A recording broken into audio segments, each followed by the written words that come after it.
Hoje nós temos o prazer de receber o professor Fábio Formiga. Posso dizer que ele talvez seja egresso do IGM, mas ele entrou aqui como pesquisador em 2014 e depois ele se transferiu para o AGEO Magalhães, onde ele está hoje, no Instituto AGEO Magalhães.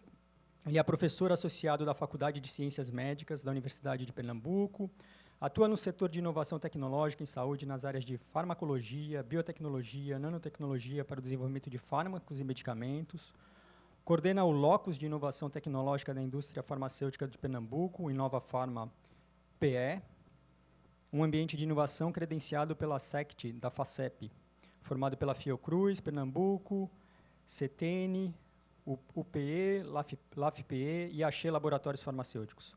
Atua como um dos coordenadores nacionais do Programa de Pesquisa Transnacional em Nanotecnologia da Fiocruz, integra o Instituto Nacional de Ciência e Tecnologia Positiva do Complexo Industrial da Saúde Brasileiro 4.0, o FPE-CNPq e o Instituto Nacional de Ciência e Tecnologia em Nanobiofarmacêutica, da UFMG-CNPq. Participa de 2 redes de PDI internacionais, Rede Internacional Pasteur e da iniciativa ISIS-STFC, for Neutros. É gestor para a cooperação internacional entre a Fiocruz e a Universidade de Copenhague, na Dinamarca. Atua como pesquisador visitante pelo programa Erasmus, da União Europeia, além de colaborações em outras unidades da Fiocruz. Mantém parcerias com pesquisadores da UFPE, UPE, UFS, UFBA, USP, Unicamp, UNB e Embrapa. É membro da Associação Brasileira de Ciências Farmacêuticas e da Fundação Europeia de Nanomedicina Clínica. Professor Fábio, muito obrigado por ter acertado o nosso convite em participar da nossa sessão científica. A gente deve ter uma apresentação de uns 45 minutos e depois a gente abre para as discussões. Então, a palavra é sua, Fábio.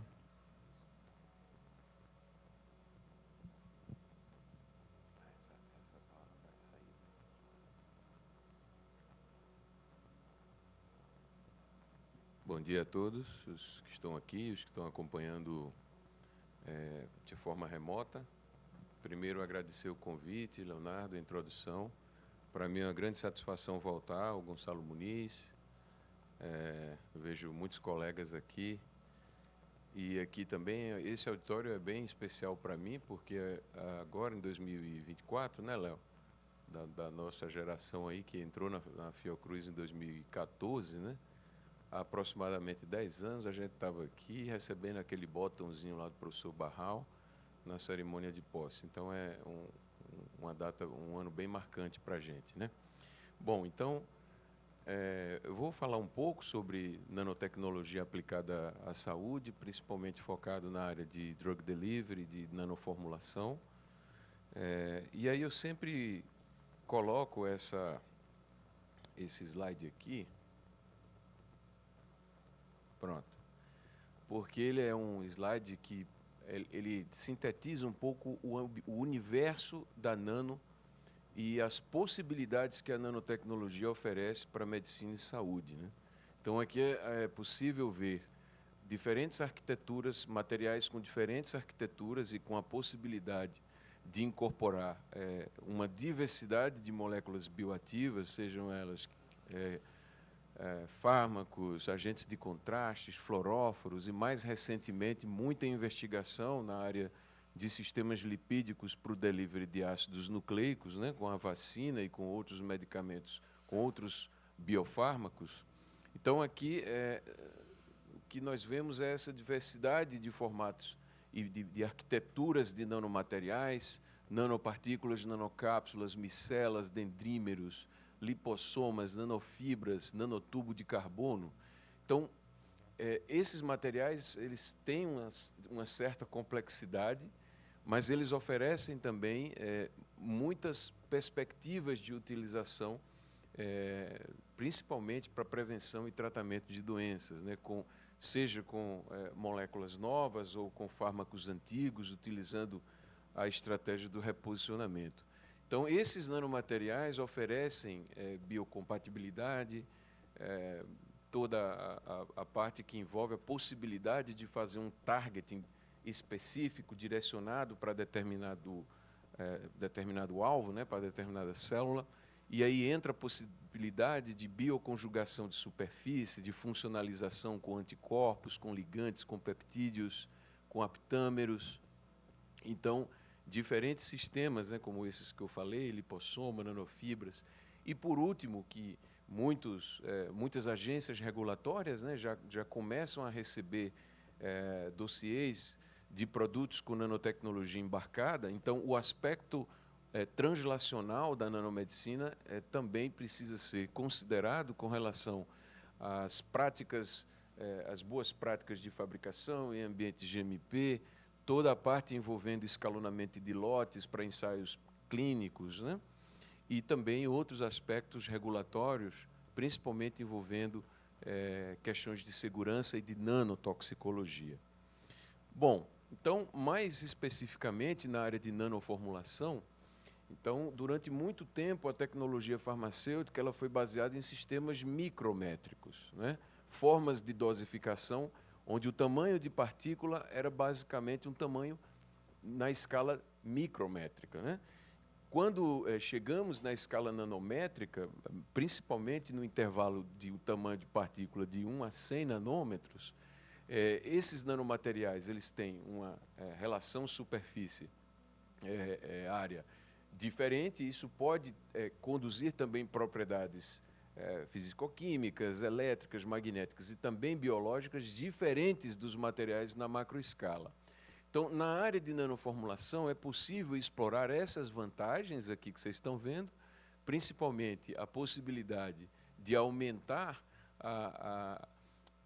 o índice terapêutico de algumas moléculas, né, pelo fato de manter a sua integridade em meio biológico. Muitas moléculas têm problemas de solubilidade, problemas de estabilidade, então o encapsulamento pode oferecer uma certa proteção. A capacidade de alcançar alvos muito específicos, bem específicos, como essas imagens que eu mostrei no slide anterior, principalmente utilizando técnicas de funcionalização, que é um target específico, né, direcionar a nanopartícula para determinado alvo, um maior contato entre o fármaco e alvo. Então, no final, é possível ter um índice terapêutico aperfeiçoado com propriedades farmacocinéticas melhoradas, né? Então, isso aqui é um típico gráfico da farmacologia de concentração-tempo, no qual você tem um comportamento, por exemplo, de formas de dosificação convencionais, esse comportamento pulsátil aqui, onde a concentração do fármaco tem certas variações, né, entre a concentração mínima terapêutica e o limite de toxicidade, e essas oscilações podem, sim, deixar o paciente submedicalizado ou até mesmo induzir um certo grau de toxicidade para ele. Então, aqui nós temos um sistema polimérico, no qual o fármaco é encapsulado, e dependendo das características do polímero, principalmente com relação à velocidade de degradação dessa matriz polimérica, existe uma cinética de liberação que pode ser controlada, e esse medicamento ter um comportamento farmacocinético mais amigável, vamos dizer assim, dentro dessa curva laranja, não tão perfeita, mas dentro de certas variações aceitáveis, né? Bom, o background científico da nanotecnologia e da nanomedicina, ele foi muito reforçado nos últimos anos pela pesquisa na área de câncer. Tá? Então, o grande avanço em nanoformulação vem da área de oncologia, onde nós temos aí, só nos últimos 10 anos, um pouco mais de 40 mil artigos na área de nanoformulação para tratamento de determinados tipos de tumores. E esse background científico, consequentemente, possibilitou uma pesquisa clínica translacional, onde nós temos vários medicamentos com nanotecnologia embarcada, como esses que vocês estão vendo aqui. Então, em 1966, para quem gosta de cinema, tem um filme chamado A Viagem Fantástica, onde o filme trata de nanorobôs que vão circulando, né, dentro do corpo e tal, para diagnosticar e tratar doenças, em 1966. Né? E, em 1995, surge o primeiro medicamento com nanotecnologia embarcada, que foi o Doxil, a doxorubicina lipossomal, e muitas pessoas no mundo hoje, além de fazer uso desses medicamentos, né? Ali tem um, né, Cláudia e Patrícia, bem conhecido dos pesquisadores da área de leishmaniose. Mas também temos as vacinas com nanotecnologia embarcada, como eu vou falar um pouquinho mais. Então, todo esse background da nanomedicina ele já está presente na clínica, né, com muitas formulações, como é o caso a história do Doxil é muito bonita, tá? Porque a doxorubicina é um antitumoral com certo nível de toxicidade, cardiotoxicidade, nefrotoxicidade.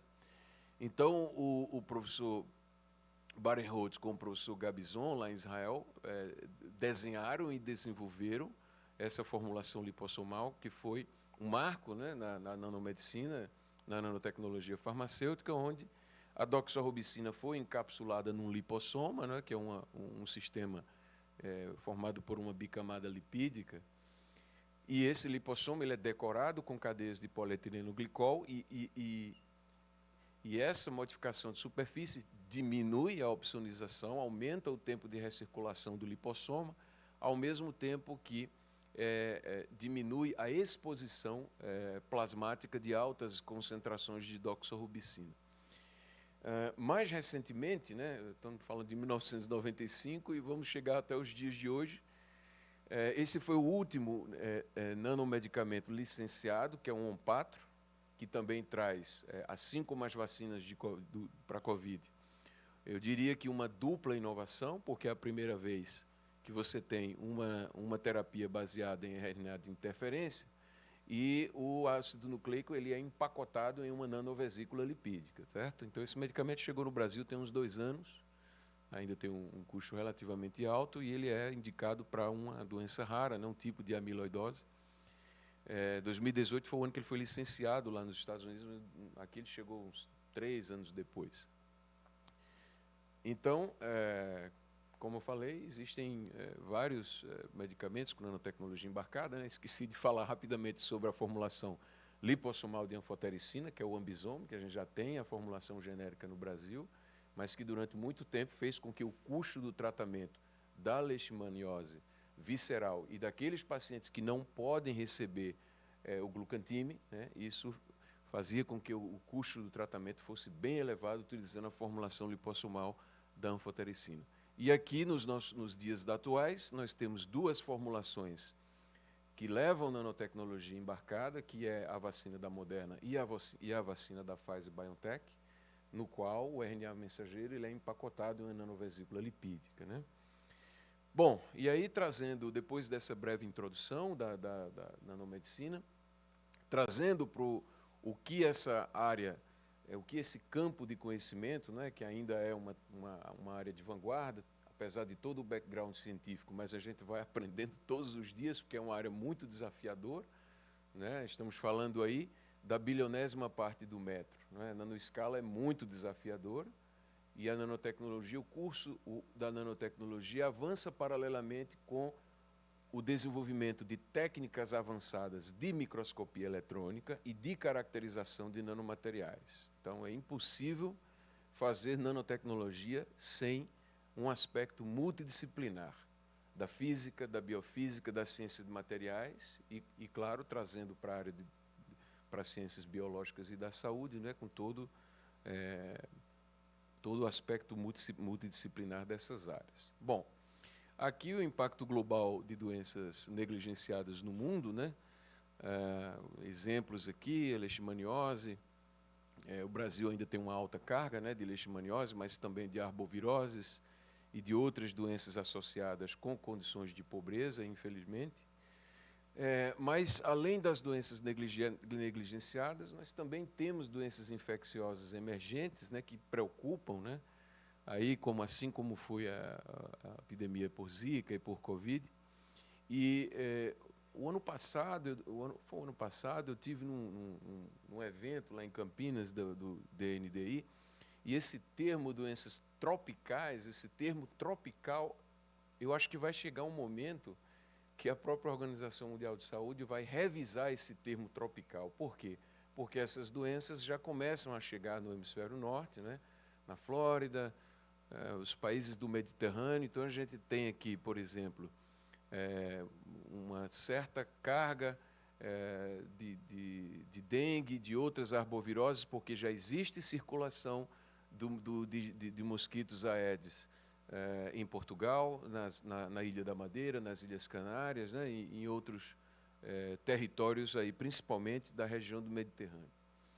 Bom, como a nanotecnologia pode contribuir para a prevenção e controle dessas doenças? Então, eu vou dividir essa parte da minha apresentação em dois grupos, que são as abordagens de prevenção e de controle vetorial a partir de formulações repelentes e larvicidas, utilizando nanomateriais.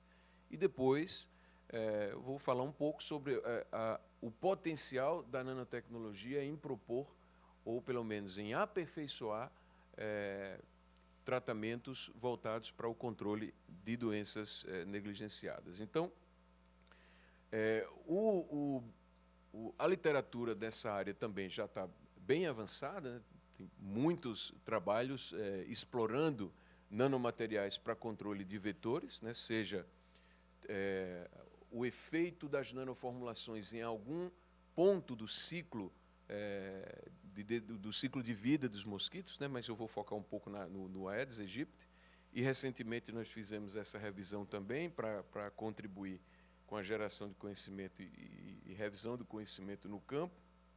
E aqui, esse foi o primeiro trabalho que foi desenvolvido pelo Vinícius aqui, né, no programa, né, de biotecnologia do IGM, quando eu ainda estava aqui, e foi um trabalho muito bonito, porque foi uma geração de conhecimento na área de nanobiotecnologia.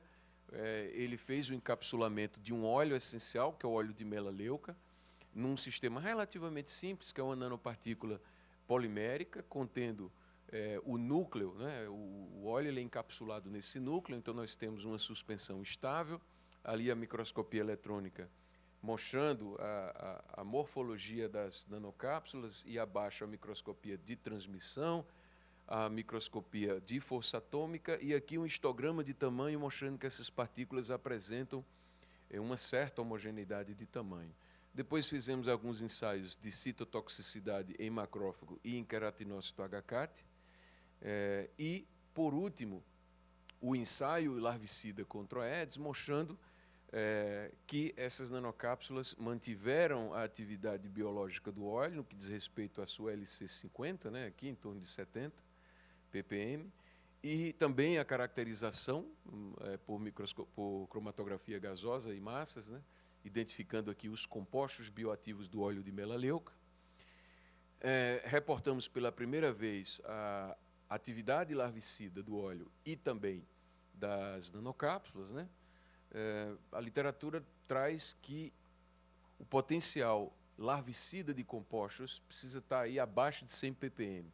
Abaixo de 100 ppm o produto tem um potencial para ser utilizado como larvicida, né? E o óleo teve aí mais de 90% de encapsulamento e sem toxicidade para as células. Aqui é uma imagem mostrando, uma imagem de microscopia eletrônica mostrando que, de fato, há um ponto de convergência entre as áreas de dano, aqui a gente percebe essas áreas mais escuras na lava, e quando levamos isso para o microscópio eletrônico, de fato, identificamos clústeres, né, aí a deposição de nanopartículas no tegumento da larva.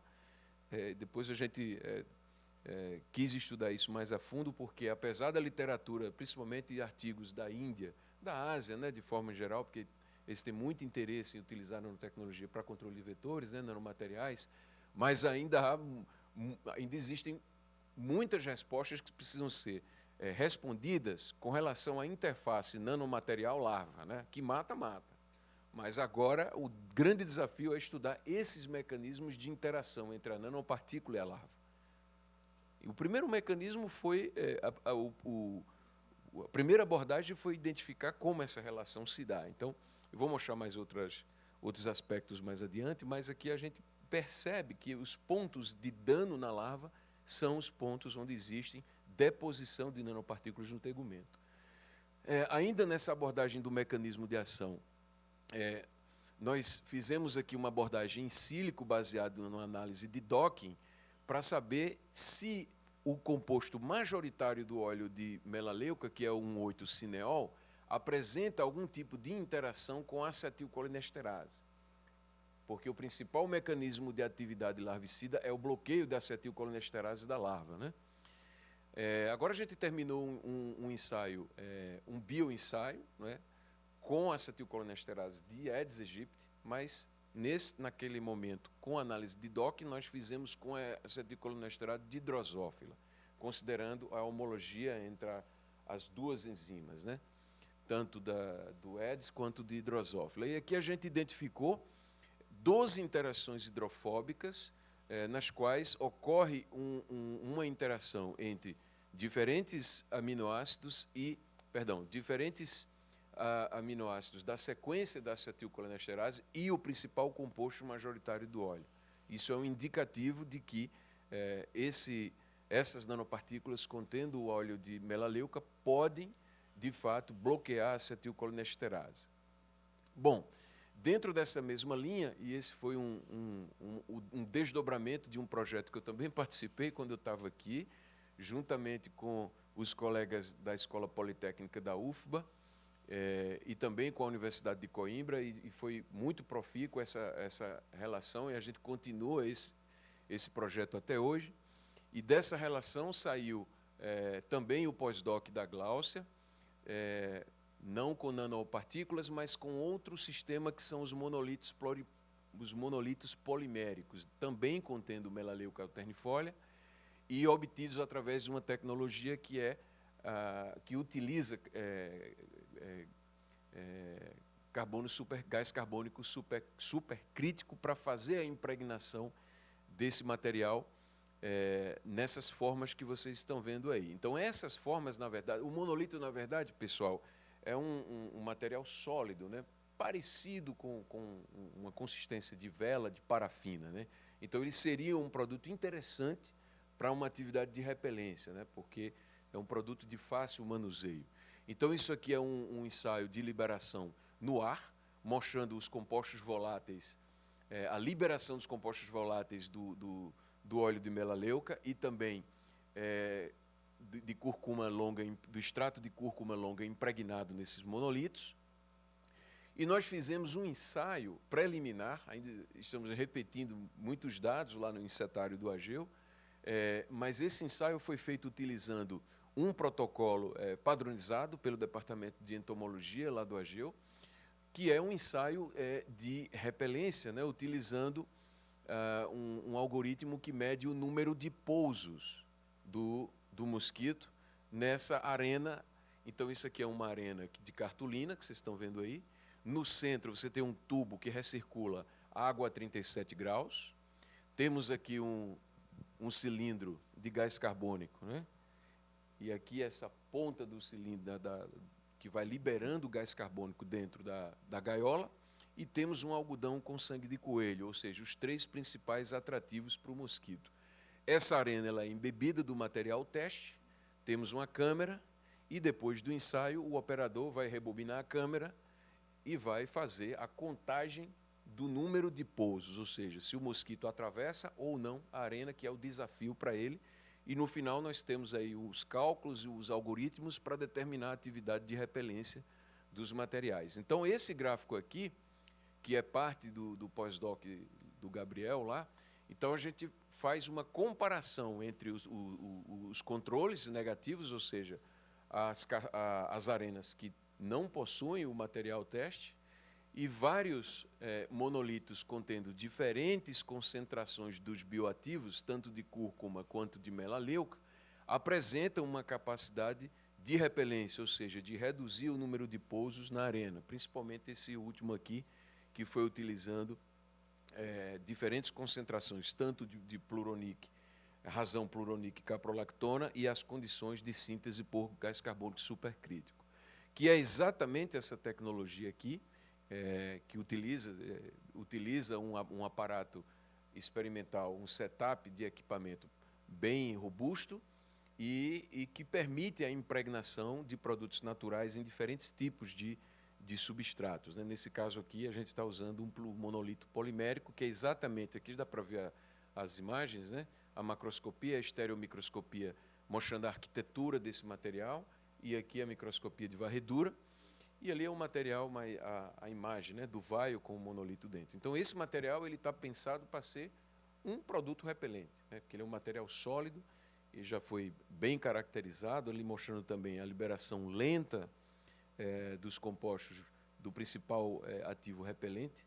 Essa foi a formulação, essa última foi a formulação ótima, né, mostrando que esse produto, no ar atmosférico, ele mantém a liberação muito lenta dos voláteis, graças a essa tecnologia de incorporação utilizando o fluido supercrítico. Também fizemos um ensaio larvicida com esse material. Esse ensaio foi feito aqui, ainda na época que dentro do mestrado do Vinícius também. E aqui a gente utilizou só uma concentração, mas esse monolito ele não contém melaleuca, ele contém oleoresina de copaíba, já é um outro material, outro produto natural, mas indicando a capacidade aqui de induzir um pouco mais de 70% das mortes das larvas em 24, 48 horas, indicando a bioatividade do material como larvicida também, né? Então, todo esse conjunto de dados ele foi publicado recentemente, como eu falei, foi um pouco parte do trabalho que foi feito aqui no AGEU. Por último, ainda só para fechar esse bloco, ainda trazendo aquela abordagem de mecanismos para entender como esses materiais interagem com uma larva. Então, nós selecionamos um monolito e, como o derivado de cúrcuma ele apresenta autofluorescência, né? Esse material tem curcumina a 5%. Curcumina tem uma autofluorescência.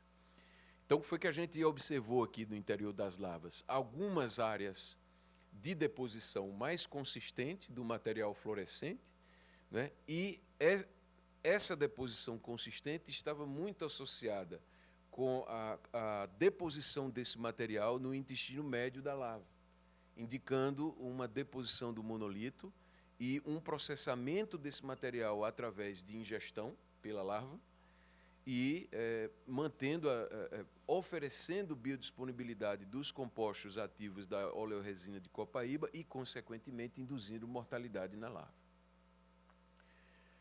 Bom, aqui é uma outra abordagem, também utilizando uma outra abordagem para o controle de vetores, né, nesse caso, utilizando uma outra abordagem de síntese, não é?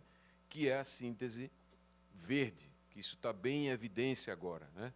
Então, antes a gente utilizava mecanismos onde saíamos do material macro, e esse material era submetido a um método de síntese de nanoestrutura e gerava uma nanoestrutura. Na síntese verde é o contrário, ou seja, esses materiais, a partir de um substrato vegetal, eles passam por uma reação de redução na presença de sais metálicos, nesse caso aqui, sais de prata, e esses materiais eles passam por um processo de redução e geram nanopartículas metálicas, tá? Então, é um método de síntese e é possível obter a partir de determinados substratos vegetais. Então, a literatura traz muitas algas, muitos extratos de plantas, né, à base de plantas. E esse foi o mestrado lá do Vinícius, que ele queria explorar o potencial de 6 espécies de algas coletadas do litoral sul de Pernambuco, tá? Que foram essas 6 espécies aqui que ele coletou e fez todo o método de síntese. Ali a gente vê a síntese, ou seja, o extrato dessas algas é tratado com sais metálicos e, no final, é possível obter as nanopartículas de prata. Então, esse material ele foi caracterizado, utilizando aqui várias técnicas, né? Por último, fizemos os bioensaios larvicidas de acetilcolinesterase e também um ensaio de toxicidade em zebrafish. Aqui mostrando os espectros infravermelho, mostrando aqui a identificação em torno de 400, 450 nanômetros, que é o pico de absorvância da prata, ou seja, mostrando a ressonância plasmônica de prata, indicando as partículas sintetizadas, aqui a microscopia eletrônica de transmissão, e as outras técnicas de caracterização que complementam a elucidação desse material. Uma técnica bem importante é a microscopia eletrônica de varredura acoplada à energia dispersiva, porque é possível inferir informação elementar de composição desses materiais, e em todas as algas foi possível confirmar, ali a gente vê em destaque os picos de prata, né, em todas as formulações obtidas com diferentes extratos. Por último, aqui foi um ensaio larvicida, indicando, de fato, uma atividade muito forte. Aqui a gente dá para ver, não sei se vocês vão lembrar, as nanocápsulas tinham uma atividade em torno de 70 ppm. Esses materiais metálicos têm atividade em torno de 1 ppm. Então, são muito bioativos contra a larva de Aedes aegypti, né?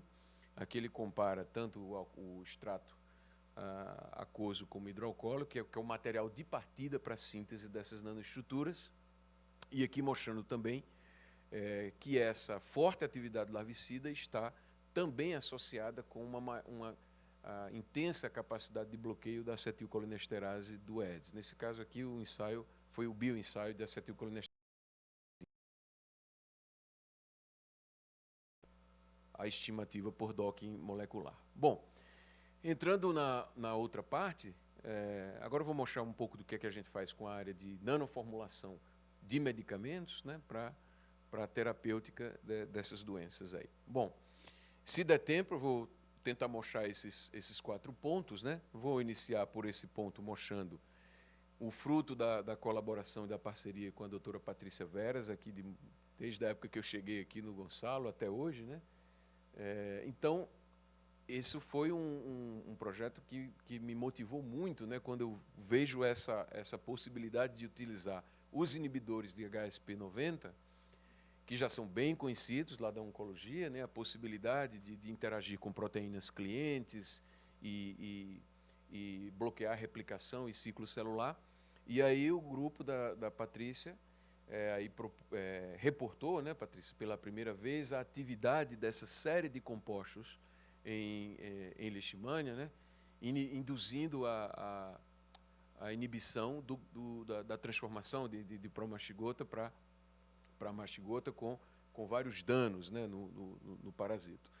Bom, muitos dos compostos dessa série, apesar desse potencial farmacológico imenso, mas do ponto de vista de formulação, eles têm algumas limitações, como essas aqui, muita questão de solubilidade, principalmente o 17-DMAG, hepatotoxicidade, e a literatura interessante que, como esses compostos têm também muita atividade anticâncer, a literatura traz muitas tentativas de formulação, principalmente do 17-AG, mas utilizando esses 3 excipientes, que são excipientes bastante tóxicos, né, e vistos com certa restrição do ponto de vista regulatório, né, que é o cremofor, o DMSO e o etanol.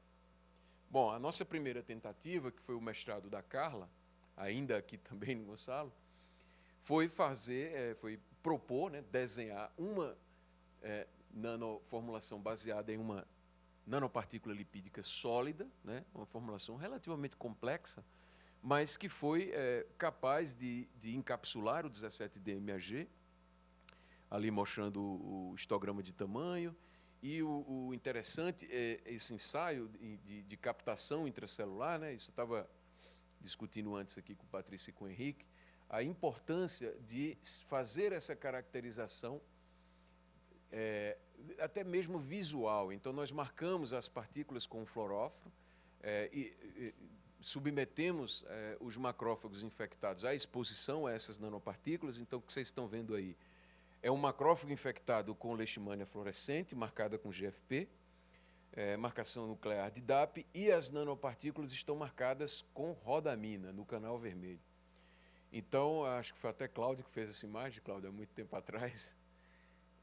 E foi uma imagem muito bonita, porque a gente consegue ver uma associação, ou seja, as nanopartículas de rodamina, marcadas com rodamina, né, as partículas lipídicas, aí no citoplasma, e aqui a gente vê alguma área de colocalização, até mesmo com a leishmania fluorescente.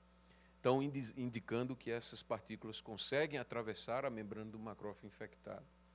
Então, esse trabalho também foi publicado na ACTA, um tempo atrás, ele mostrando exatamente a nanosuspensão marcada com rodamina, por isso que ela tem essa coloração pink, e a formulação depois que ela sai do liofilizador. Bom, aqui um outro trabalho com o grupo da Patrícia, aqui foram os lipossomas, contendo um complexo de inclusão, também numa tentativa de uma formulação para o 17AG. O 17AG é bem, como a gente fala lá em Pernambuco, cabuloso, do ponto de vista de solubilidade, difícil de solubilizar. Aqui foi uma outra abordagem, né, utilizando o lipossoma em um complexo de inclusão. Aqui tem a caracterização morfológica do IFA e dos recipientes. Toda a caracterização utilizando DRX, FTIR, né, infravermelho. Aqui a microscopia de transmissão dos lipossomas e um destaque para um percentual de encapsulamento bastante alto do 17AG aí. Aqui foi o ensaio in vitro, mostrando também tanto o complexo de inclusão quanto os lipossomas, apresentando capacidade de reduzir o percentual de macrófago infectado e do número de parasitos viáveis, né, do ponto de vista in vitro. E esse ensaio, que no primeiro momento que nós fizemos, nós não fizemos a cinética, né, Patrícia? Depois a gente conseguiu fazer uma cinética, mostrando que a entrada, a captação, a internalização celular dessas nanopartículas, ela é tempo dependente. Aqui fizemos uma cinética até de 4 horas. Então, o que vocês estão vendo aí no canal de rodamina são os lipossomas marcados com rodamina, a leishmania ali em verde e embaixo o núcleo. Mais recentemente, aí, em colaboração também com a Patrícia e com o professor Elvésio, lá de Farmanguinhos, aqui já é o 17-DMAG, um outro inibidor de HSP90 dessa classe, e aqui propondo uma formulação diferente, já uma formulação polimérica, porque o 17-DMAG tem propriedades muito diferentes do 17AG, principalmente em termos de solubilidade. Então, o projeto continua, mas aqui foi um artigo mais comparando, né, 2 métodos de síntese, diferentes condições experimentais de síntese das nano. Também fizemos um ensaio de captação semelhante a esses que eu acabei de mostrar. Aqui a patente que aí está em curso, tanto a patente nacional como a internacional. E aqui entramos num outro projeto que eu já venho desenvolvendo desde quando eu comecei essa carreira, né? Aqui foi um projeto da minha primeira aluna de doutorado.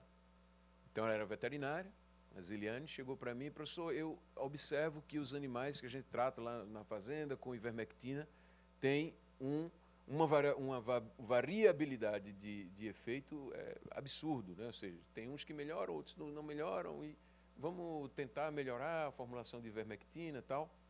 Bom, a gente não está falando de qualquer molécula, né? Ivermectina é uma molécula que ganhou o prêmio Nobel, teve um papel crucial no controle de cegueira dos rios, né, lá na Ásia, muito utilizado no tratamento de estrongiloidíase e de outras infecções parasitárias. E, mais recentemente, a literatura aí dos últimos 10 anos traz muitos trabalhos com ivermectina, principalmente para a área de virologia.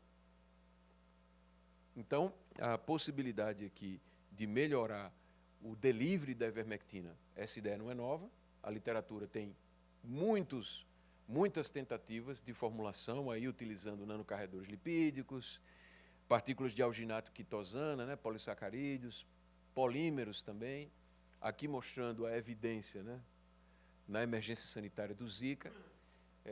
Teve um grupo lá dos Estados Unidos que mostrou essa perspectiva da utilização de ivermectina como antiviral frente ao Zika, mas a ivermectina tem muita limitação do ponto de vista de formulação, né? Solubilidade, principalmente. Então, propusemos aqui uma formulação relativamente simples, né? Mas o pulo do gato aqui foi a solubilização da ivermectina em óleo de semente de abóbora. Então, acho que Léo participou da defesa, né, Léo, da banca lá da Ziliane. Ivermectina, aqui ela tem mais, o incremento de solubilidade em óleo de abóbora é realmente impressionante, né? E talvez por isso o encapsulamento aqui foi próximo de 100%, numa formulação relativamente simples, é uma nanocápsula, óleo polímero e 2 estabilizadores, né? Twin e Span. Claro que teve todo um desenho fatorial aí para estudar as variáveis, né? Teor de óleo, teor de fármaco, mas o encapsulamento sempre muito alto. Aqui a microscopia eletrônica de transmissão e a força atômica. E aí vamos para o in vitro. Quando chega no in vitro, os resultados realmente são bem interessantes. Por quê? Porque o nanoencapsulamento da ivermectina reduziu a toxicidade da ivermectina. Então, aqui a gente tem, tanto em macrófagos, também foi feito em fibroblasto, e aqui dá para ver, por exemplo, essa barrinha verde é mostrando a ivermectina livre, solubilizada em veículo, reduzindo drasticamente a viabilidade do macrófago, e a nanocápsula aqui em azul, protegendo a viabilidade do macrófago, certo? E todos esses ensaios de citotoxicidade, nós levamos em consideração uma normativa ISO, que é a ISO 10933, de citotoxicidade para biomateriais. Tá? O que é que essa ISO diz? Impõe um limite de perda ou de redução de viabilidade celular em torno de 30%. Certo? Ou seja, se o produto induz acima de 30% de perda de viabilidade celular, esse produto é citotóxico. Então, que é o que está acontecendo aqui com a ivermectina, aqui e a nanocápsula protegendo, né? Com uma linhagem epitelial pulmonar A549, um comportamento parecido, e com células Vero também. Isso aqui é mais também ainda um desdobramento desse projeto, porque esse projeto possibilitou vários desdobramentos. Um deles foi a aprovação de um edital do Programa Inova Fiocruz, que foi o Produtos Inovadores, né, Léo? Que o Léo participa, o Diogo também participa. Então, eu saio do Gonçalo, mas não consigo sair totalmente. Cordão umbilical, acho que eu não vou cortar nunca, né? Então, tem muita coisa ainda desse projeto sendo executado, até como desdobramento. Nesse caso específico do Inova, a gente está propondo uma formulação oral para o tratamento da estrongiloidíase disseminada, certo? E aqui é mostrando o ensaio de captação, que foi feito aqui pelo Diogo, dessas partículas marcadas com rodamina em macrófagos. Então, mostrando aqui uma colocalização aqui das nanopartículas no interior do citoplasma do macrófago. Bom, aqui é o ensaio de exposição dessas nanopartículas em estrongiloides venezuelenses, aqui em colaboração com o Léo e com a doutora Silmara lá da Unicamp, indicando um efeito precoce das nanocápsulas de ivermectina antes, né? Então, aqui a gente consegue ver, por exemplo, que no 4º dia de exposição ao verme, a nanocápsula já consegue fazer um efeito, né? Mesmo em concentrações intermediárias aqui. O efeito da ivermectina livre, ele só é observado aí no 6º dia de exposição. Então, essa interação da nano com os estrongiloides parece ser mais relevante do ponto de vista do efeito antiparasitário, né? A gente caracterizou, fez a morfologia aqui dos vermes, e ali um ensaio de biodistribuição da nanopartícula no interior do parasito, indicando uma localização em áreas onde tem aí a identificação de vacúolos, né, e de outros efeitos deletérios no verme.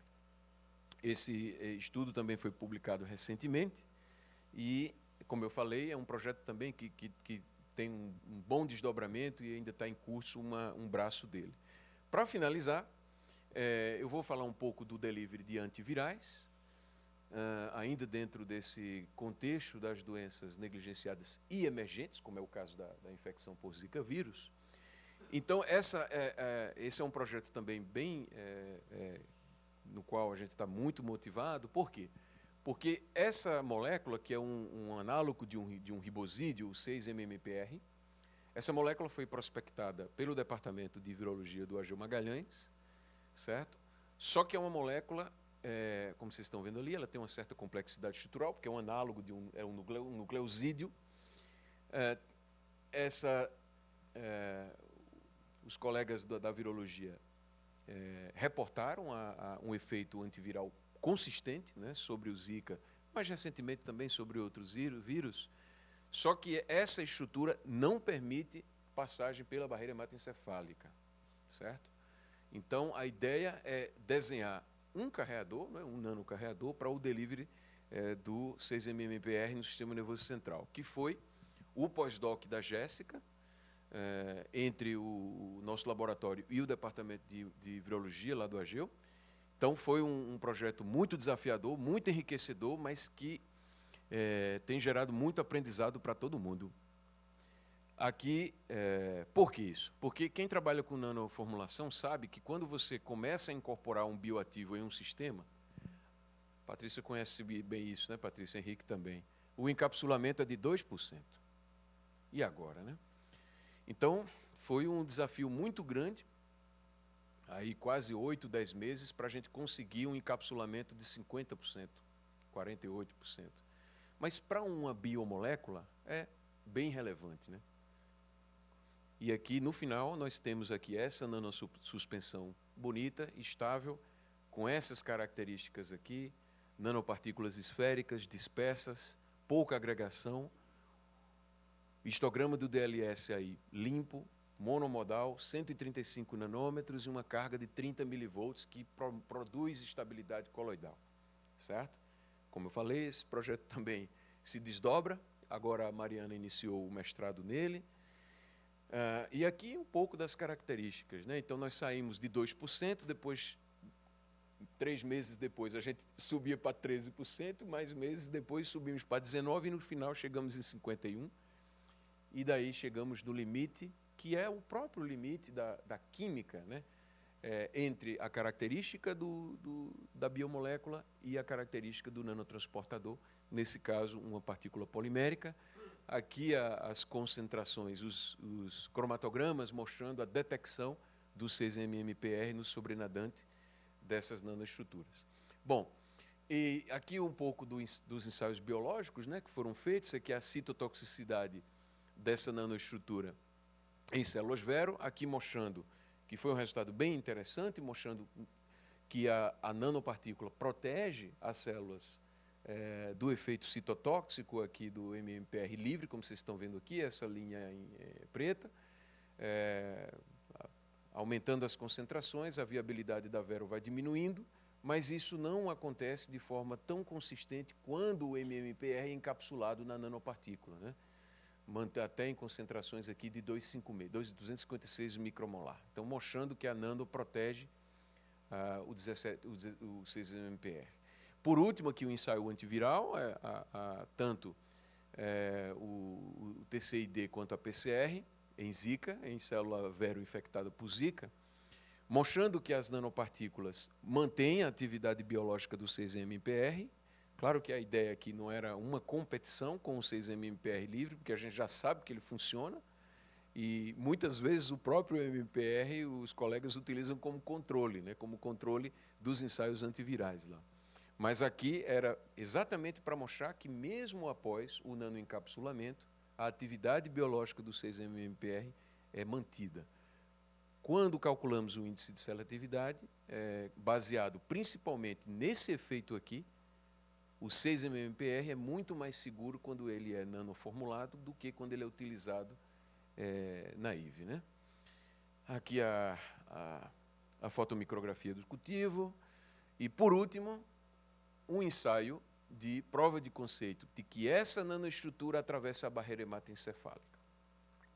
Isso aqui foi também um desdobramento que era desse ensaio, que foi uma colaboração com o professor Leblanc, lá do Departamento de Química da Universidade de Miami. Eles têm uma plataforma de zebrafish só para a área de fármacos e para a área de sistemas de delivery.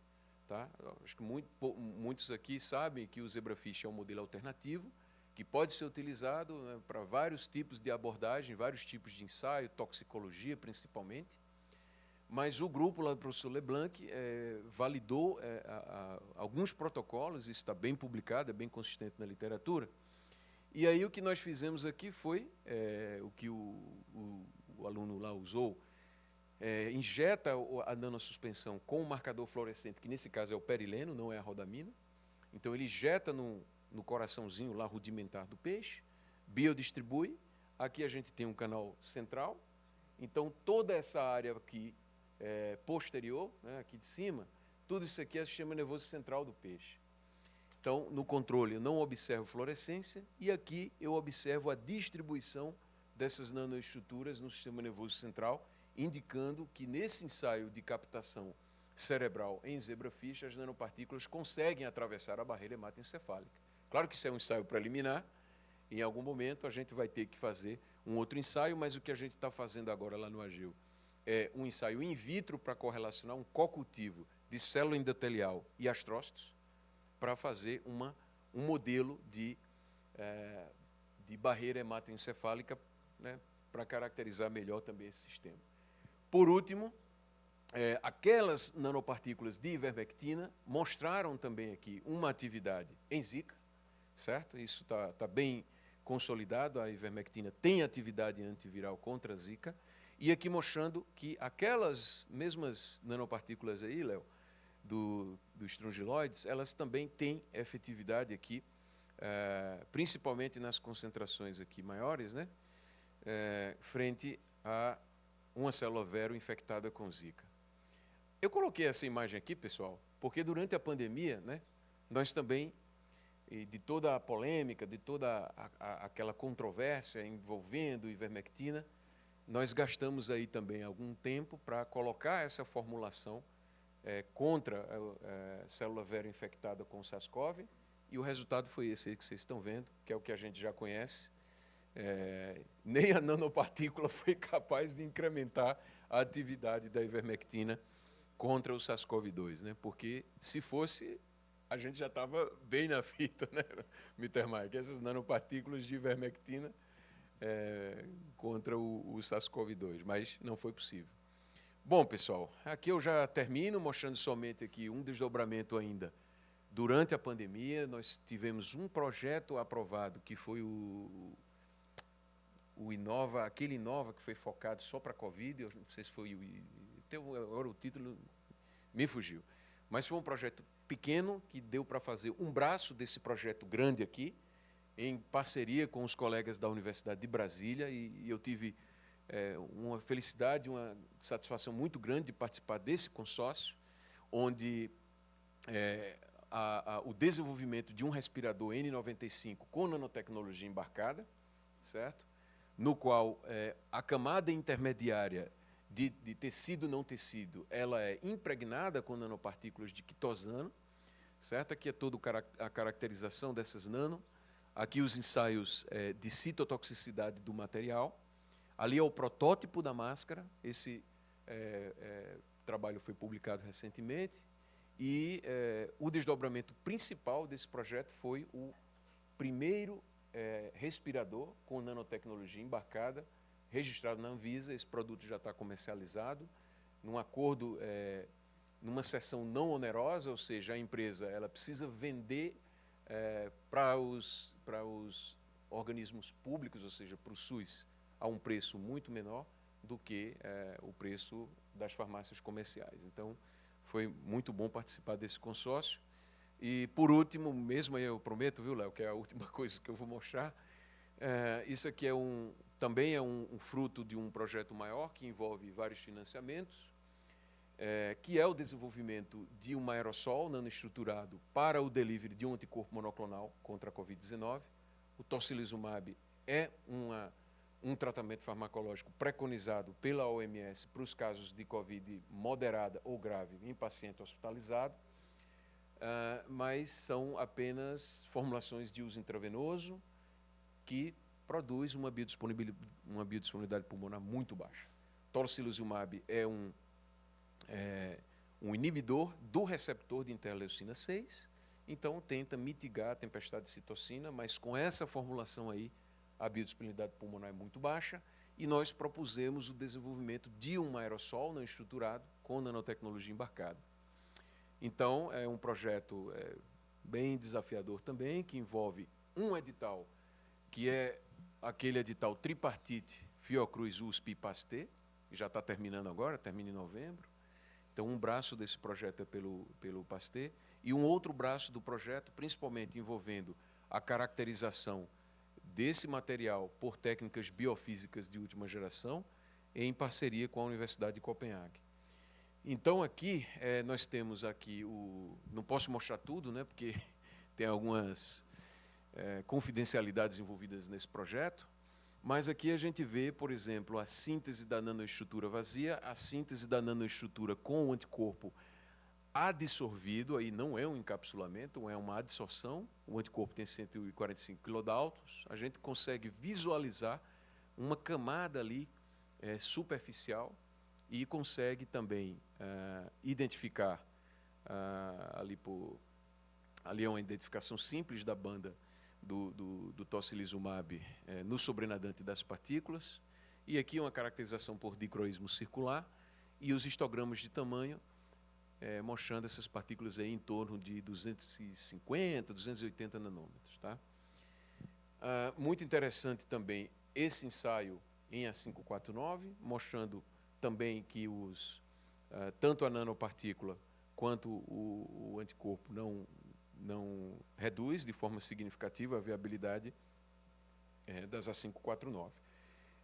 Dentro desse projeto também tem muita formação de pessoal envolvido aí, desde a iniciação científica ao pós-doutorado, que é o doutorado da Paloma, e o pós-doc aí do Douglas. Bom, com o Instituto Pasteur de Montevidéu, a gente está fazendo a parte em vivo, porque eles têm um modelo de infecção em camundongo,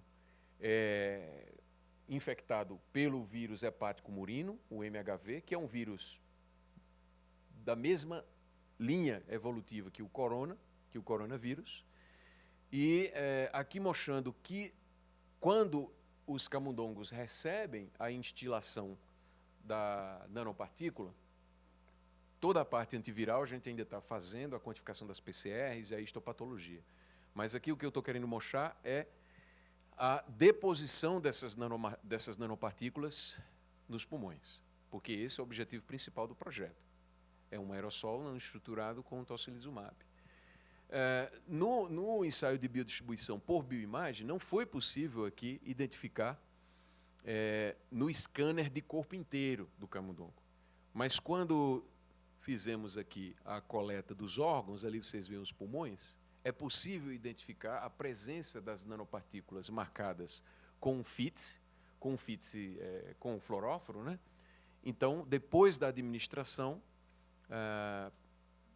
é possível identificar, caracterizar a biodeposição desse material nos pulmões. Tá? É isso, pessoal. Isso aqui é uma imagem que eu recebi ontem, ainda desse projeto, que é ainda uma parte que está sendo feito lá no Instituto Niels Bohr de Copenhague. E essa estudante, estou tendo o prazer de co-orientá-la, de ser o co-supervisor do mestrado dela, ela vai defender agora no dia 10 de junho. E aqui nós temos também uma outra caracterização, que é por infravermelho, mostrando algumas interações estruturais que indicam a presença do anticorpo adsorvido na nanopartícula. Então, é um conjunto de técnicas, né, que eu estou mostrando só uma. E, mais especificamente, nós estamos iniciando, tentando elucidar a interação dessas nanopartículas com a A549, que é o modelo de célula epitelial pulmonar que a gente está utilizando. Então, essas células foram expostas às nanopartículas, e nós queríamos ter um ensaio de bioimagem intracelular. Tá? E aí, em colaboração aqui com o Dr. Serguei e com a doutora Heloísa Bordalo, estamos utilizando uma técnica que não é tão utilizada aqui, e a gente está tentando fazer essa transferência de conhecimento aqui para o Brasil. A Paloma está indo passar 6 meses lá agora. Então, aqui a gente vê a presença das nanopartículas aqui, um pouco próximas da membrana nuclear, das A549, utilizando uma técnica que é a criotomografia por raio-x. E a gente está aprendendo muito com essa técnica, porque é possível identificar as nanoestruturas e estudar mais a interação dessas nanopartículas com as células pulmonares. Isso aqui é algumas conclusões, né, de tudo que eu falei, assim, todo o potencial que a nanomedicina traz, uma conclusão aí dessas formulações para o controle de vetores, para a leishmaniose e para as doenças emergentes, como Zika, né, e Covid. E qual é a tendência? Como eu falei no início, isso é multidisciplinar, né? Então, o mundo está mudando muito rápido, a ciência também, novas tendências, muitas coisas que vão se sobrepor, né? Mas positivamente. E aí vem toda a parte do in silico, da bioinformática, da inteligência artificial, dos organoides, do cultivo 3D e da bioimpressão 3D, que a gente também está começando agora. Não poderia deixar de agradecer a muitas pessoas que estão envolvidas nesses projetos e em outros projetos, e desde o início da minha formação até hoje, e o orgulho e a possibilidade de fazer ciência básica, mas também translacional, e o desafio de inserir a nanotecnologia em áreas consolidadas e áreas tradicionais da Fiocruz, como vocês estão vendo aí, levar a nanotecnologia para a parasitologia, para a virologia, é bem desafiador, né? Então, muitos colaboradores, dos quais agradeço imensamente a oportunidade, tanto daqui, do Gonçalo, de outras unidades, de outras instituições, e de outros países, de outras universidades e centros de pesquisa. Isso aqui é o nosso grupo, não está todo mundo aí. Também estamos iniciando a plataforma de nanotecnologia lá do AGEU, em breve ela já vai estar na RPT, mas ela já está aí no PENIP do MCTI. E aqui, para quem se interessa pelo tema, tem esse livro aí que nós conseguimos editar, em colaboração com uma colega aqui de Sergipe, um pesquisador indiano. É um livro de 600 páginas, tem muita coisa interessante aí, foi editado pelo Elsevier recentemente. E quem quiser uma cópia pode mandar um e-mail, que a gente pode disponibilizar uma cópia em PDF. Muito obrigado, desculpe se eu passei o tempo.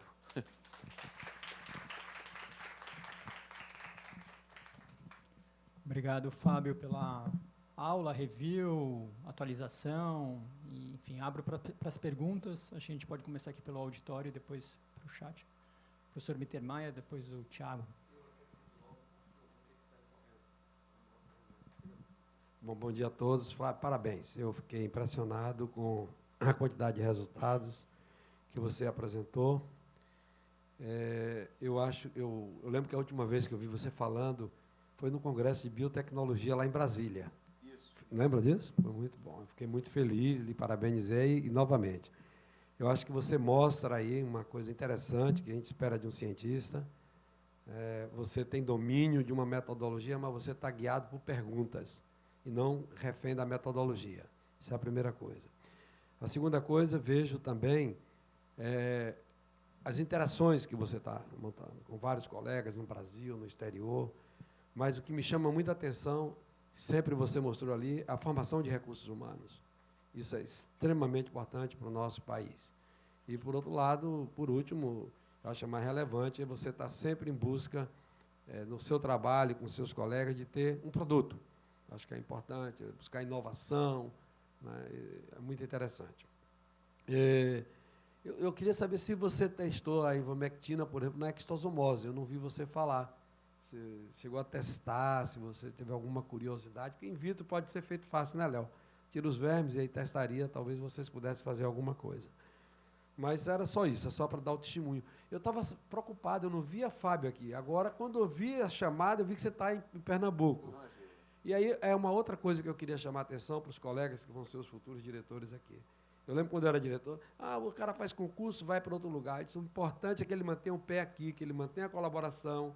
O importante é que, né, eu acho que a pessoa vá para um lugar que ele possa estar se sentindo bem produzindo. E veja que você está produzindo bem, inclusive com nossos colegas aqui dentro.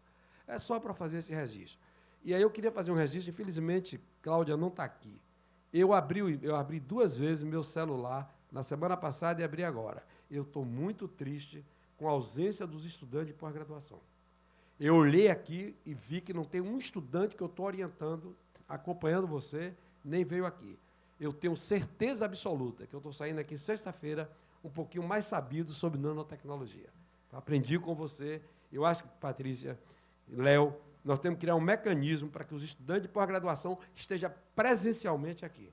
Eu acho que eles recebem bolsa, tem que estar aqui, tem que justificar. Se não está, é porque tem um experimento que tinha que ser feito naquela hora. Do contrário, Este é o lugar de aprendizado. Parabéns, eu peço desculpa que eu estou saindo para uma reunião agora, de 10 horas, que já estou um pouquinho atrasado. Obrigado, um abraço, hein? Até mais, Mittermeier, obrigado. Mas é só... Eu endosso as palavras do Mitter sobre a presença dos estudantes. Eu vou passar aqui para o Fábio fazer uns comentários. Bom, obrigado, Mittermeier, pelas palavras. Tranquilo. Mas você deu uma ideia interessante. Eu acho que já tinha conversado com o Léo várias vezes sobre a possibilidade de testar essas partículas em outros nematóides, né, e em outros vermes. Porque ivermectina, até hoje o mecanismo, né, Léo, é um pouco, né, tem um mecanismo, questão... Isso. Até mais. Mas é uma possibilidade,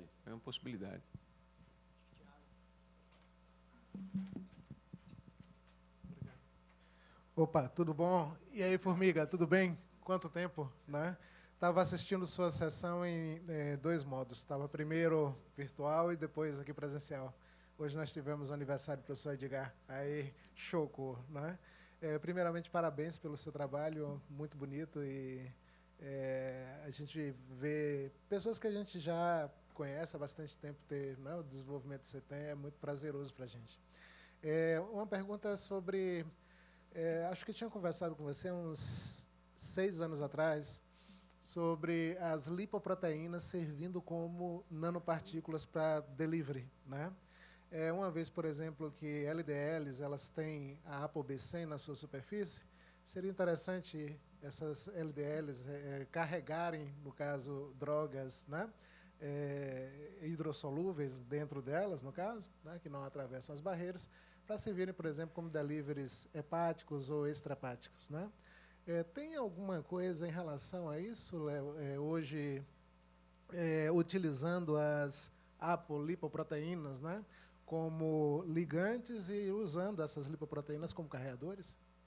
Então, um tipo de sistema que eu não, particularmente não trabalho, mas eu acho que a ideia é muito interessante.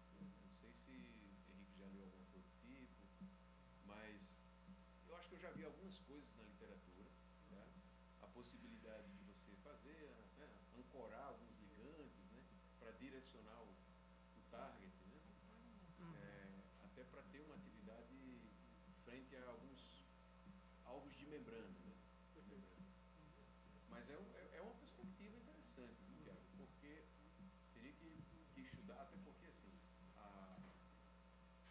essas proteínas, elas devem ter uma química de superfície já bem estudada, né? Já bem estudada, assim, de comportamento, né? De superfície. Teria que ver a parte mais fisicoquímica, assim, do comportamento browniano, né? Isso, como elas se comportariam depois de uma bioconjugação, de uma funcionalização de superfície, né?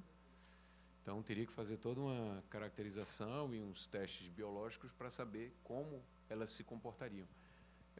Eu posso dar uma olhada na literatura e a gente trocar umas ideias depois aí. Eu acho que pode ser interessante. Obrigado. Agora eu vou passar para uma pergunta do chat, um comentário, na verdade, uma provocação do chat. Tem vários parabenizações. O Diogo pergunta, parabéns, Fábio, excelente trabalho. Minha pergunta é se você vislumbra que a inteligência artificial, exemplificado, por exemplo, pelo AlphaFold, teria um espaço importante no futuro para predizer e planejar novos materiais nanométricos, como se a IA poderia ser utilizada para predizer novos materiais nanométricos. Depois a Patrícia aqui. Muito boa pergunta, Diogo. Como eu falei aí no último slide, né? Pela própria dinâmica da ciência nos últimos anos, né? Muitas abordagens novas aparecendo, com certeza a inteligência artificial já está propondo alguns softwares e até mesmo os equipamentos novos de caracterização e utilizando até síntese de estudo de estabilidade de nanoformulações. Os próprios equipamentos já estão saindo com softwares como é que eu posso dizer? A forma de interpretar esses dados já baseado em inteligência artificial. É muito interessante porque, manualmente, a gente fica, muitas vezes, assim, de forma até empírica, né? Não totalmente empírica, porque tem o desenho fatorial, né, Henrique? O Box-Bank e outros desenhos fatoriais para a gente chegar a uma composição ótima de uma formulação, por exemplo, né? A estequiometria, a interação entre os componentes, né? Mas, muito provavelmente, essas ferramentas vão eliminar esse tempo, né? Olha, não mistura esse excipiente, esse estabilizante com esse polímero, que a interação não é favorável para a formação da nanoestrutura.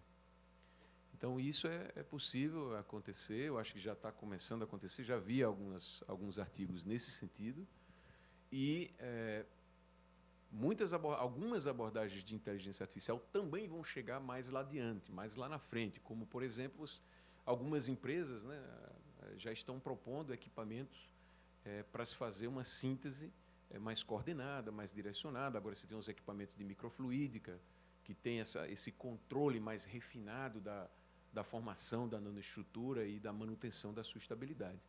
Então, como eu falei ali, por último, há uma possibilidade, muitas oportunidades de inteligência artificial, bioinformática e outras abordagens novas para o campo da nanotecnologia, né? Tanto nanoformulação como nanotoxicologia também. Fábio, muito obrigada pela sua apresentação, né? Realmente, você realmente tem essa característica, né, do perfil biotecnológico de desenvolvimento de inovações e voltado para doenças negligenciadas, inclusive câncer também, que você nem trouxe aqui, doenças cardíacas também, não é? Então, você tem esse perfil, e muito obrigada, né, por esse painel de dados assim, bem rico. Nesse desenvolvimento tecnológico, de uma maneira geral, mesmo fora do Brasil, mas sobretudo no Brasil, é um desafio, né? A gente sabe que a translação do estudo que sai da bancada para o paciente é enorme, né? E, com certeza, quando você introduz a nanoformulação ou nanoformulações nesse processo, você aumenta a complexidade. E vi que você tem utilizado ferramentas em colaborações para estudos pré-clínicos que são importantes e complementares, mas em algum momento a gente tem que passar para o camundongo, depois a gente tem que passar para o cão, ou um mamífero de longo porte, e depois para poder chegar a um homem, né? E esse desafio em nanoformulação, eu imagino que seja ainda mais difícil, porque envolve elementos que não é um fármaco isolado. Eu queria que você falasse um pouco sobre isso, porque você está bem nesse caminho e vai enfrentar muitos desafios agora por diante. Já deve estar pensando como resolver isso no Brasil, né? É um bom questionamento e uma provocação preocupante, eu diria, viu, Patrícia? Porque no mundo houve um avanço muito considerável, né? Bem relevante, vocês puderam ver nos primeiros slides, né? Toda a bagagem científica que isso levou ao desenvolvimento clínico, translacional, depois o escalonamento, né? Depois a produção e o registro de nanomedicamentos mundo afora. No Brasil, a gente não tem nenhum nanomedicamento registrado com o dossiê completamente desenvolvido aqui, né? Existem outros tipos de produtos, como cosméticos, por exemplo, né? Mas esses dossiês, quando chegam, vêm de uma outra, já aprovado por uma outra agência regulatória, como esses antitumorais que vocês viram aqui, né? Mas, na nossa realidade, eu diria que, assim, a gente avançou muito nos últimos 20 anos, né, com a formação de pessoas, uma ciência com uma certa complexidade inerente, né, multidisciplinar. Mas esse avanço ele chega no limite, né? Ou seja, houve a formação de muitas pessoas em nanobiotecnologia, não só em nanotecnologia, porque a nanotecnologia tem muita coisa associada com física e ciências de materiais, por exemplo, né? Mas trazendo para a life science, você tem nanobio e nanoformulação, né? E uma parte de biomateriais também. E aí envolve kit de diagnóstico, com, por exemplo, com nanotecnologia embarcada, e formulações. E outros produtos que são mais para aplicação, diria, ambiental, como é o caso de larvicida e repelente, né? Aí entra em outra categoria regulatória, até mais menos complexo, vamos dizer assim. Então, acho que a gente chegou já assim no nível em que temos muitos grupos, muitos laboratórios, redes, né? Temos a perspectiva também da... O grande desafio aí também, Patrícia, é a nanometrologia, ou seja, a padronização dos protocolos em nano. Certo? O que eu faço aqui precisa ser replicado em algum lugar, dentro de um padrão de análise, né? O Inmetro está muito à frente disso, na área de nanometrologia, existe uma rede do Inmetro.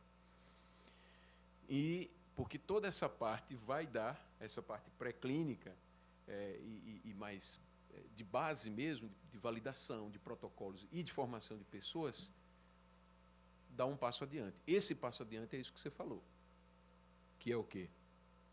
Escalonamento de lotes piloto, né, para entrar em fase 1.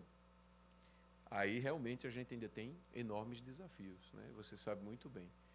Talvez o principal desafio aí seja ambientes GMP para nanoprodutos no Brasil, isso aí é bem complexo,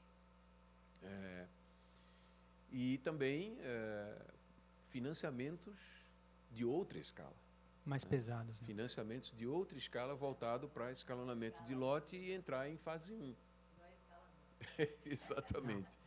Então, são desafios estruturantes, né? Mas eu acho que um bom olhar aí dos gestores, né, e das pessoas que tomam as decisões, claro que com foco, com direcionamento, né, o nano é uma ferramenta que pode ser utilizada, e vocês viram aqui, muita coisa boa que já está acontecendo e muito conhecimento que é gerado, e que pode trazer benefícios no nosso âmbito, né, aqui para o SUS e para as doenças negligenciadas. Perfeito. A gente já está um pouco adiantado, mas deixa eu estender um pouco a discussão, que é principalmente essa parte de infraestrutura e a visão do desenho do próprio complexo industrial da saúde é importante, né? A última pergunta aqui, vou encerrar com o Henrique. Obrigado, Leonardo. Parabéns, Fábio, pela apresentação. Sempre bom ver a diversidade de temas que tu trabalha. E vou aproveitar o ensejo, acho que foi a pergunta do Diogo, mas também o comentário do Tiago. Você trabalha com muitas matérias-primas, né? Diferentes polímeros, lipídios, etc. Como que tu faz para selecionar o primeiro, né? Porque depois tem as ferramentas né, do Boxbank, fatoriais, etc. Como que, se você puder dizer isso para a gente, pode escolher só um. E uma segunda mais rapidinho. Essa partícula de quitosana que tu produziu no final, esse último que tu apresentou, é Brasil, essa produção industrial? Sim. Obrigado. A tua pergunta, Henrique, é muito boa e ela está muito correlacionada com esse questionamento da Patrícia, né? Por quê? Porque quando você para quem trabalha com desenvolvimento de produto, recebe uma demanda, um desafio, né? Tem uma molécula, isso que o Tiago estava falando, vamos tentar fazer uma formulação, um encapsulamento e tal. Você sempre tem esse olhar, né? Acho que a gente, na Fiocruz, isso é muito mais agudo, né? Essa coisa, pensa lá na frente, isso pode estar associado à geração de conhecimento, formação de pessoa, mas quem sabe isso um dia lá na frente é um horizonte, né, para algo que pode chegar realmente ao SUS e tal. Então, eu acho que o grande segredo aí é a gente partir de insumos que já são validados. Tá? Então, o PLGA é caro? É caro, mas você não vai ter problema com a agência regulatória. Claro que a gente tem outros projetos, mais do ponto de vista de geração do insumo em si, aquilo que eu estava lhe explicando antes, né? A gente tem um projeto que a gente produz o nosso próprio polímero, né? Nós produzimos o próprio polímero, né? Mas a grande maioria dos projetos, como você viu, a gente trabalha com polímero pré-formado. E esse polímero pré-formado, na grande maioria das vezes, é muito melhor, mais fácil, né, e menos desafiador você trabalhar com um polímero que ele já é autorizado por uma agência regulatória. Teve um projeto que eu participei que o resultado foi impressionante, a quantidade de resultados, desdobramentos, perspectivas, financiamento internacional, mas o principal insumo do projeto era um anidrido maleico que dificilmente ia ser aprovado por uma agência regulatória como um produto GRAS, como insumo para a indústria farmacêutica. Então, acho que tem que ter esse olhar. Né? Tem que ter esse olhar, tanto da possibilidade de utilizar insumos e matérias-primas e recipientes que já sejam validadas, né? E, claro, isso não invalida a gente também trabalhar do outro lado, ou seja, gerando conhecimento, bioprospecção, coisa nova. Uma coisa não invalida a outra, mas pensando em desenvolvimento translacional, eu acho que o caminho é esse, sabe, Henrique? Obrigado, Fábio. Obrigado a todos. A discussão foi intensa. Quase ninguém saiu do auditório, então demonstra que o tema foi bem aceito e interessante. Eu queria agradecer o Fábio, pedir uma salva de palmas e encerrar a sessão. Nos vemos sexta-feira que vem. Obrigado, Fábio.